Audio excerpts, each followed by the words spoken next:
তৃণমূল কংগ্রেসের সর্বভারতীয় সাধারণ সম্পাদক এবং সাংসদ অভিষেক বন্দ্যোপাধ্যায়কে যেভাবে সোনারপুরে সংগঠিত, পরিকল্পিত এবং চক্রান্তমূলক হামলার মুখে পড়তে হলো তা অত্যন্ত নিন্দনীয়।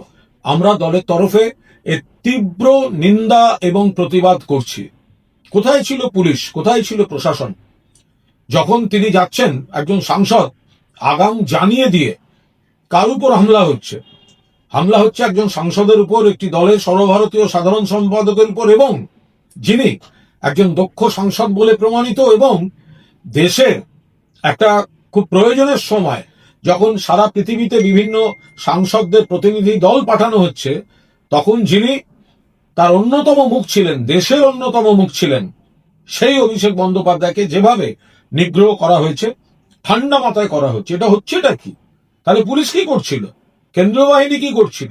একে তো ওখানে পোস্টপোল ভায়োলেন্স দেখতে যাওয়ার সময় তৃণমূল কংগ্রেস নেতৃত্ব তারা যদি কোনো ঘোষিত কর্মসূচি দেন, সঙ্গে সঙ্গে সেখানে একটা জমায়েত করে রাখা হবে এবং তাদের আক্রমণ করা হবে, কুৎসিত আচরণ করা হবে, সেটা ফেসবুকে ভাইরাল করা হবে। এটা তো একটা অত্যন্ত গণতন্ত্র বিরোধী, ফ্যাসিবাদী, স্বৈরাচারী শক্তির একটা গভীর ষড়যন্ত্রমূলক প্রক্রিয়ার মধ্যে চলে যাচ্ছে। রাজীব গান্ধী প্রয়াত, তাকে যেরকম সরকার পরিবর্তনের পর তার নিরাপত্তা তুলে নেওয়া হয়েছিল, কমিয়ে দেওয়া হয়েছিল, এবং তারপরে জনগণের মধ্যে ঢোকার পর কি সর্বনাশ হয়েছিল সেটা আমরা সবাই জানি।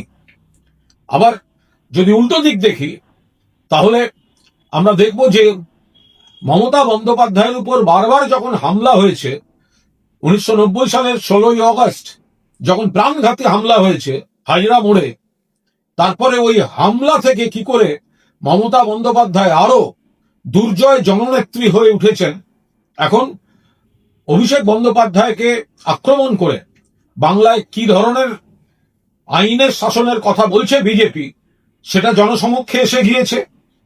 পাশাপাশি আমরা আশাবাদী যে এতদিন যাকে শুধুমাত্র মমতা বন্দ্যোপাধ্যায়ের ভাইপো বলে তকমা দেওয়া হতো, আজ তাকে আক্রমণ করে তার পুনর্জন্ম দিল ভারতীয় জনতা পার্টি। আজ তার পুনর্জন্ম দিল। এতদিন শুধুমাত্র ভাইপো বলে যাকে অভিহিত করত, আজ পরিকল্পিতভাবে তার উপর আক্রমণ করে তার নেতৃত্বকে প্রতিষ্ঠা করে দিল। এবং অভিষেক বন্দ্যোপাধ্যায় তার স্নায়ুযুদ্ধে আজকের দিনটিকে যদি অতিক্রম করে আসতে পারেন, তার নমুনা আমরা এখনই দেখতে পাচ্ছি, তার ইঙ্গিত দেখতে পাচ্ছি। তাহলে আজ থেকে অভিষেক বন্দ্যোপাধ্যায়ের এবং তৃণমূল কংগ্রেসের আর একটা নতুন অধ্যায়ের শুরু হলো।